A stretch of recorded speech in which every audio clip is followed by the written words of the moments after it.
Hi, I'm Bob Lazar. During late 1988 and early 89, I worked on the propulsion systems of extraterrestrial vehicles for the United States government. The hardware and technology I was exposed to should be placed in the proper hands of the scientific community, and it is the right of every person on Earth to know that there is physical evidence which proves that there is life elsewhere and that at least one form of that life has been here. For those of you whose information about me is limited to this video, I'll give you a brief background. I'm a physicist. I have degrees in physics and electronics technology. I've worked in a number of scientific programs, some of which require top secret and above top secret security clearances, of which the most easily verifiable is my early 1980s job here at the Los Alamos Mason Physics Facility in Los Alamos, New Mexico. Between December of '88 and April of '89, I worked as a senior staff physicist in what has to be the most secret project in history. My place of work was a facility at an area known as S4 on the Nellis Air Force Range in central Nevada. Area S4 is located approximately 15 miles south of the infamous Area 51 installation at Groom Lake, where the U-2 and SR-71 spy planes were developed. For the duration of my employment at S4, I was paid by the United States Navy. For the purpose of this video, I'm going to segregate the information contained here into two separate parts.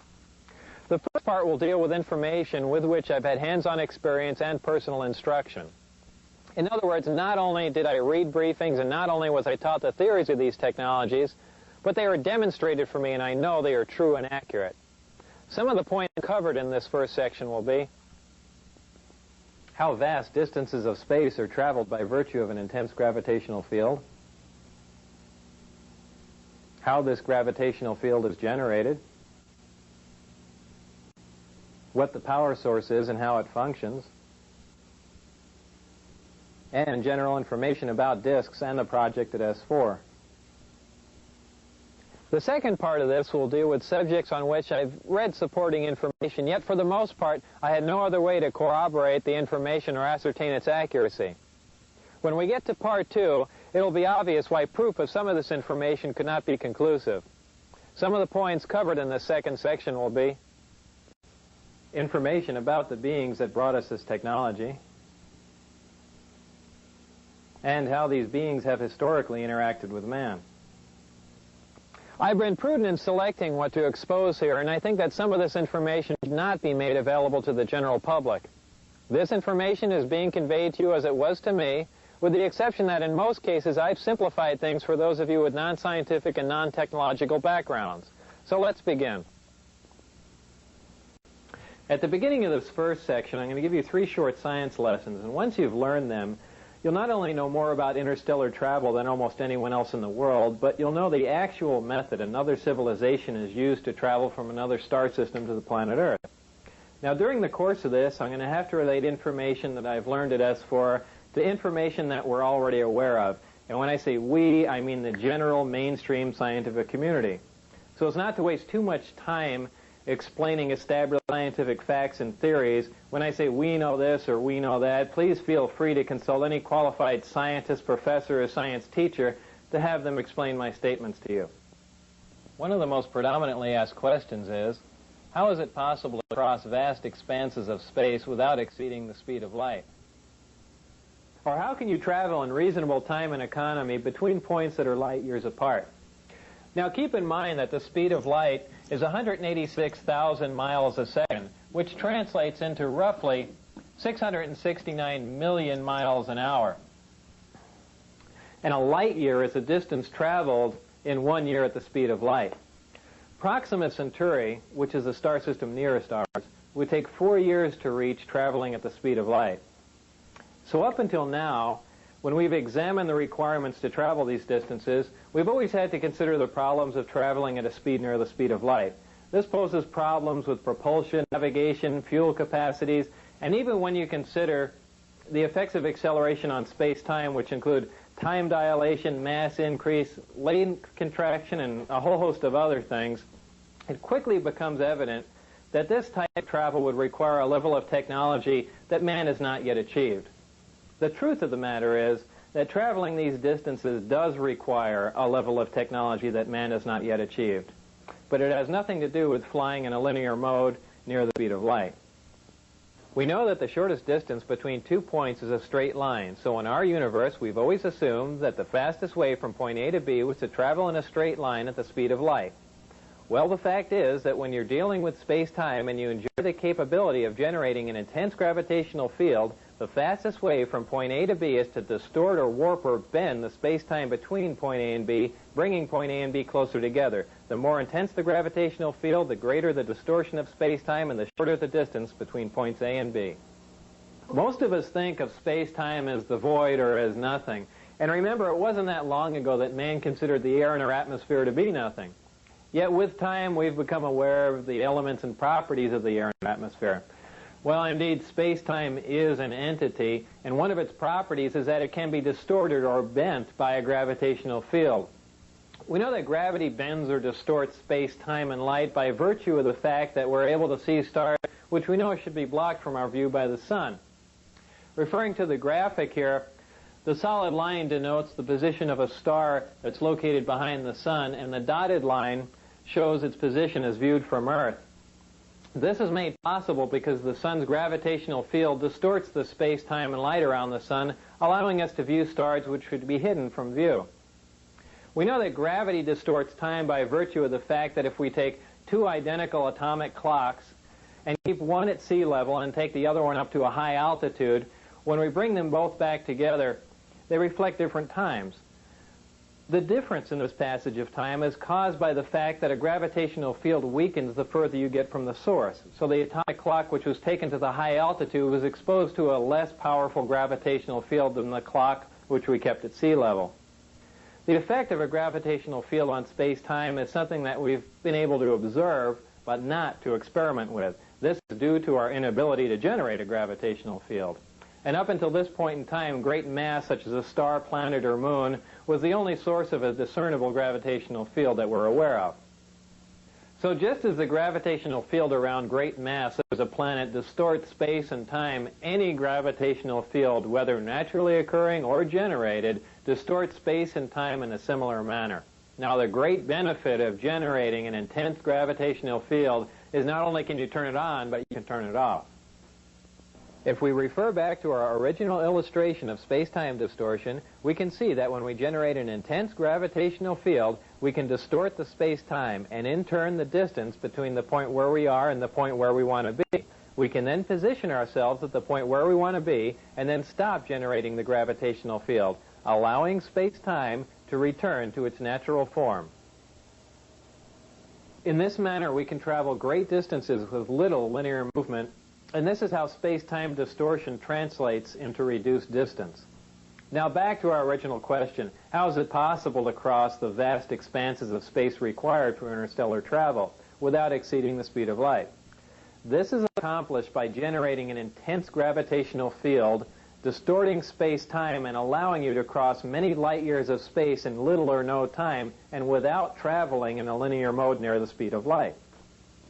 The next question is, how do you generate a gravitational field? Up until this point in time, I've used the term generate to describe the capability of producing a gravitational field, but since I'm not aware of any way of creating a gravitational field from nothing, a more accurate term might be to access and amplify a gravitational field. And this is what I mean when I use the term generate. To understand how gravity is generated or accessed and amplified, you must first know what gravity is. There are two main theories. The wave theory, which states that gravity is a wave, and the currently accepted theory of gravitons, which are alleged subatomic particles that perform as gravity, which is total nonsense. Well, gravity is a wave, and there are two specific different types of gravity, gravity A and gravity B. Gravity A works on a smaller micro scale, while gravity B works on a larger macro scale. We are familiar with gravity B. It is the big gravity wave that holds the Earth as well as the rest of the planets in orbit around the Sun and holds the Moon as well as man-made satellites in orbit around the Earth. We are not familiar with gravity A. It is the small gravity wave which is the major contributory force that holds together the mass that makes up all protons and neutrons. Gravity A is what is currently being labeled as the strong nuclear force in mainstream physics, and gravity A is the wave that you need to access and amplify to enable you to cause space-time distortion for interstellar travel. To keep them straight, just remember that gravity A works on an atomic scale, and gravity B is the big gravity wave that works on a stellar or planetary level. However, don't mistake the size of these waves for their strength, because gravity A is a much stronger force than gravity B. You can momentarily break the gravity B field of the Earth simply by jumping in the air. So this is not an intense gravitational field. Locating gravity A is no problem because it is found in the nucleus of every atom of all matter here on Earth, and all matter anywhere else in our universe. However, accessing gravity A with the naturally occurring elements found on Earth is a big problem. Actually, I'm not aware of any way of accessing the gravity A wave using any Earth elements, whether naturally occurring or synthesized, and here's why. We've already learned that gravity A is the major force that holds together the mass that makes up protons and neutrons. This means the gravity A wave we are trying to access is virtually inaccessible, as it is located within matter, or at least within the matter that we have here on Earth. However, the Earth is not representative of all matter within our universe. The residual matter which remains after the creation of a solar system is totally dependent on the contributing factors which were present during the creation of the solar system.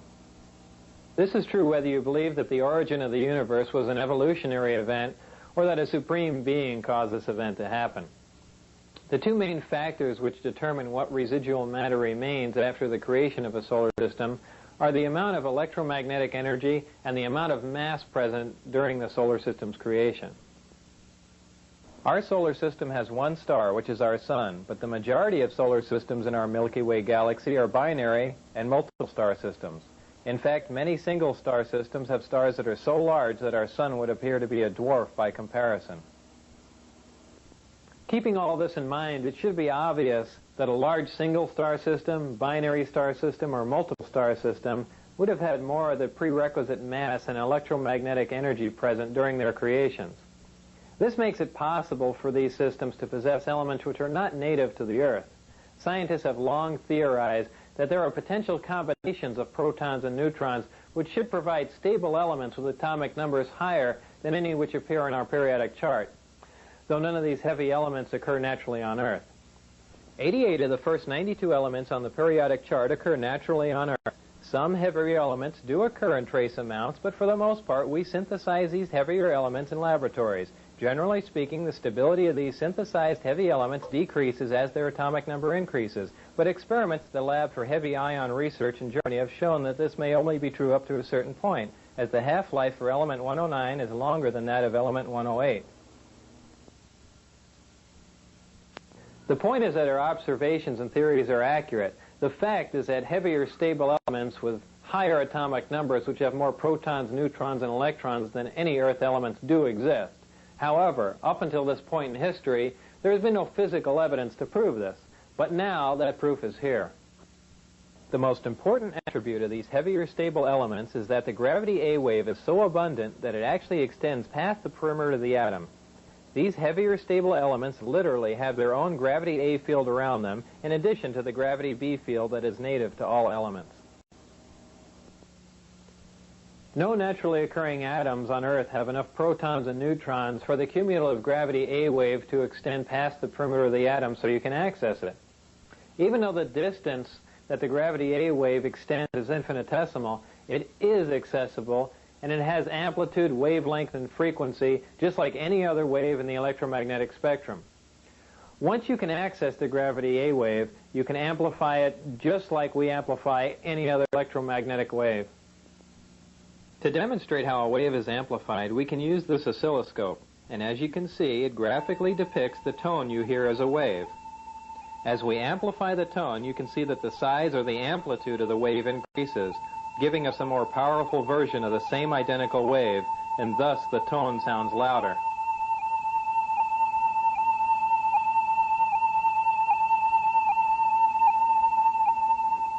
In like manner, the gravity A wave is amplified and then focused on the desired destination to cause the space-time distortion required for space travel.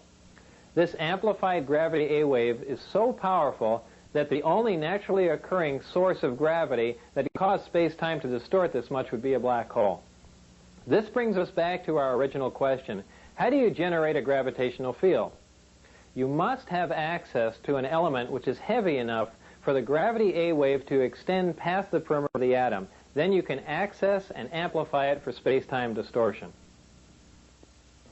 To complete our 3 science lessons, the last question is, what is the power source for this type of travel?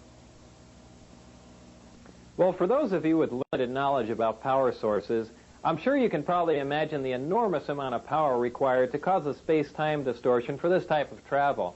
After all, we're amplifying a wave that barely extends past the perimeter of an atom until it's large enough to distort vast amounts of space-time. For those of you with extensive knowledge about power sources, I'm sure it's probably even more puzzling as to how it's possible to have a compact, lightweight, onboard power source that can provide this much power. For everyone to understand that, I need to further explain a couple of things we briefly touched upon in the last question. If you remember, I said that for the most part, we synthesize or create heavier elements in accelerators, and their stability decreases as their atomic number increases. So what does this all mean? Well, we synthesize these heavier, unstable elements by using more stable elements as targets in a particle accelerator. We then bombard the target element with various atomic and subatomic particles. At this point, transmutation occurs, making the target element a different, heavier element. This element now has a higher atomic number, as the atomic number simply indicates the number of protons in the nucleus of the atom. So this is what I mean when I say their atomic number increases. What does their stability decreases mean? The length of time which an element exists before it decays determines its stability. Atoms of some elements decay faster than atoms of other elements, so the faster an element decays, the more unstable that element is considered to be. When an atom decays, it releases or radiates subatomic particles and energy, which is the radiation that a Geiger counter detects. As you can see, this Geiger counter is detecting the radiation from this uranium, which literally means that the Geiger counter is sensing the subatomic particles which are being released or radiated as the uranium decays. Those elements in which nuclear radiation can be consistently detected are radioactive elements. These heavy elements, which we synthesize in particle accelerators, are of the radioactive variety, and they decay very rapidly. Since we're only able to make a few atoms of these elements, and because they decay so rapidly, we're not able to observe much about them. This is what I mean when I say their stability decreases. However, there are elements with higher atomic numbers which are stable, even though they don't occur naturally on Earth, and we can synthesize them in particle accelerators. These are the elements in the 114, 115 range which don't appear on a periodic chart. Beyond element 115, the elements become unstable again, and in fact, element 116 decays in fractions of a second. This finally brings us to the power source. The power source is a reactor which uses this element 115 as its fuel. In this reactor, element 115 is used as a target and is bombarded with protons in a small particle accelerator. When a proton plugs into the nucleus of an atom of 115, it increases its atomic number and becomes an atom of element 116, which, remember, decays instantly. What element 116 releases as it decays, or what it radiates, is antimatter. What is antimatter? Antimatter is the exact counterpart of matter, which has a charge and a spin that is in the opposite of all matter. When combined with any matter in our universe, antimatter reacts and completely converts to energy. And remember, the rapid conversion of matter to energy is what we generally call an explosion. To demonstrate the explosive power of antimatter, let's pick a random area where an atomic bomb might explode. Oh, let's say Iraq. And for demonstration purposes, let's say an atomic bomb would explode, for instance, in, Baghdad. Well, if one of our older atomic bombs exploded in Baghdad, the area of total devastation, which is indicated by the red dot on the map, would be approximately 2 miles. This would be caused by a fission reaction in which less than 1% of the nuclear material is converted to energy. Most of you are familiar with the bombs that were dropped on Japan in World War II. This is the same bomb that was dropped on Nagasaki August 9, 1945. About this same time, Dr. Edward Teller, who's known as the father of the hydrogen bomb, figured out that a nuclear fusion bomb was possible. Fusion would release even more energy and cause an even bigger explosion from the same amount of nuclear material. Much to Dr. Teller's dismay, the Japanese surrendered, we never dropped the hydrogen bomb, and Dr. Teller has been in a bad mood ever since. But if a hydrogen bomb containing the same amount of nuclear material as the Nagasaki bomb were to explode in Baghdad, the area of total devastation would be approximately 20 miles. This would be caused by a nuclear fusion reaction, which again, less than 1% of the nuclear material actually converts to energy or explodes. The other 99% of the nuclear material on this type of bomb is dispersed, but is not involved in the actual nuclear fusion reaction. Now, if a bomb was made with the same amount of nuclear material as the Nagasaki bomb, and that material was antimatter, when that bomb exploded in Baghdad, the area of total devastation would include parts of Africa, Europe, and Asia, with the exact area of total devastation being very difficult to calculate. This would be caused by a total annihilation reaction, which is the complete conversion of matter to energy. 100% of the nuclear material on this bomb would explode or convert to energy. We currently have no practical way to harness antimatter into a bomb, and generally speaking, we can only isolate antimatter in a particle accelerator and store it for a short time. This demonstrates the enormous amount of power released when you totally convert matter to energy, which is what happens when antimatter and matter are combined. So back to our power source. Inside the reactor, element 115 is bombarded with a proton, which plugs into the nucleus of the 115 atom and becomes element 116, which immediately decays and releases or radiates small amounts of antimatter. The antimatter is released in a vacuum into a tuned tube, which keeps it from reacting with the matter that surrounds it. It is then directed towards a gaseous matter target at the end of the tube. The matter and antimatter collide and annihilate, totally converting to energy. The heat from this reaction is converted into electrical energy in a near 100% efficient thermoelectric generator. This is a device that converts heat directly into electrical energy. Many of our satellites and space probes use thermoelectric generators, but their efficiency is very, very low. All these actions and reactions inside of the reactor are orchestrated perfectly like a tiny little ballet. And in this manner, the reactor provides an enormous amount of power. So back to our original question. What is the power source that provides the power required for this type of travel? The power source is a reactor which uses element 115 as a fuel and uses a total annihilation reaction to provide the heat which it converts to energy, making it a compact, lightweight, efficient onboard power source. I've got a couple quick comments about element 115 for those of you who are interested. By virtue of the way it's used in the reactor, it depletes very slowly, and only 223 grams of 115, which is just under half a pound, can be utilized for a period of 20 to 30 years. Element 115's melting point is 1740 degrees Celsius. I need to state here that even though I had hands-on experience with element 115, I didn't melt any of it down, and I didn't use any of it for 20 to 30 years to see if it depleted. So we've learned how space-time is distorted by a gravitational field. We've learned how that gravitational field is generated, and we've also learned where you get the power to accomplish all of this. Now it's time to link all we've learned in our science lessons to the vehicle that utilizes all of this technology. And a few years ago, I never thought I'd hear myself say this, but that vehicle is a disk, which is generally referred to as a flying saucer. I had at least partial views of the 9 different disks out at Area S4, but the one I'm going to describe to you now is the one in which I not only saw 2 of the 3 interior levels, but I also saw it fully functional in flight. And no, unfortunately, I didn't get to go for a ride in it. This particular disc appeared to be in excellent condition, and because of its sleek appearance, I nicknamed it the Sport Model. The Sport Model is about 16 feet tall and 40 feet in diameter. The exterior skin of the disc is metal, which is the color of unpolished stainless steel. The Sport Model sits on its belly when it's not energized. As you can see, the hatch is located on the upper half of the disc with just the bottom portion of the door wrapping around the center lip of the disc. The interior level of the disc is divided into 3 levels. The lower level is where the 3 gravity amplifiers and amplifier guides are located. These are the things used to amplify and focus the gravity A wave that we learned about in our science lessons. The reactor is located directly above the 3 gravity amplifiers on the center level and is in fact centered between them. The reactor is similar to this half-scale model. The element 115 is machined into triangles like this and is then inserted into the reactor. This piece of element 115 is the source of the gravity A wave as well as the target that is bombarded with protons to release the antimatter, both of which we learned about in our science lessons. The center level of this disk also houses the control consoles and seats, both of which were too small and too low to the floor to be functional for adult human beings.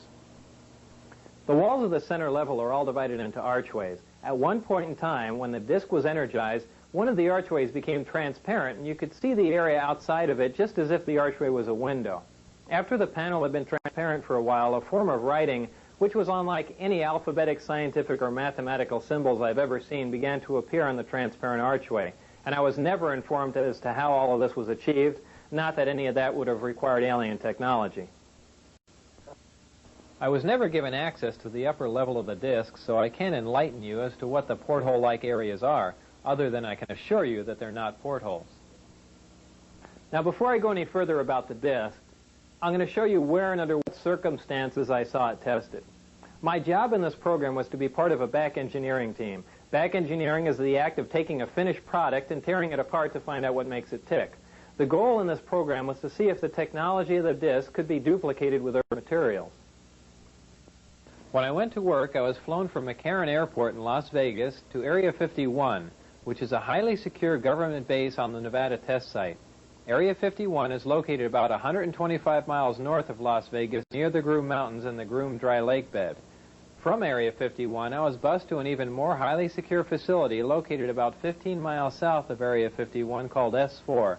S4 is situated at the base of the Papoose Mountains by the Papoose Dry Lake bed. The airspace around S4 is restricted, and if any unwelcome aircraft strays into the outer sector, they radio the pilot and instruct him or her to leave.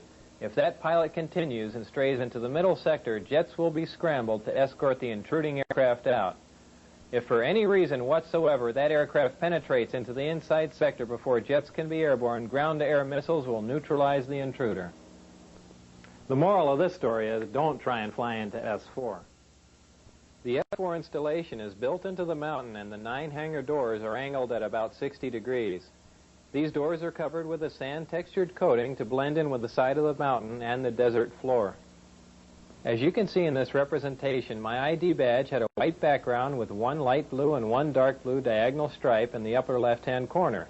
At the bottom of the badge, there were letters and numbers designating various areas, including S4. On my badge, there was a star punch through S4. The back of the ID badge was dark blue with a vertical mag stripe running down one side. The hangar that housed the sport model was like a typical airplane hangar with the exception of the angled doors that I mentioned before. The hangar was equipped with typical tools and extensive electronic equipment. It also had a machine with an X-ray emblem on it and an overhead crane rated at 20,000 pounds. Equipment in this hangar was marked with a black number 41 with a white circle around it. It was outside of this hangar that I saw the sport model tested. Now, when the disk travels near another source of gravity, such as a planet or moon, it doesn't use the same mode of travel that we learned about in our science lessons. When a disk is near another source of gravity, like Earth, the gravity A wave, which propagates outward from the disk, is phase shifted into the gravity B wave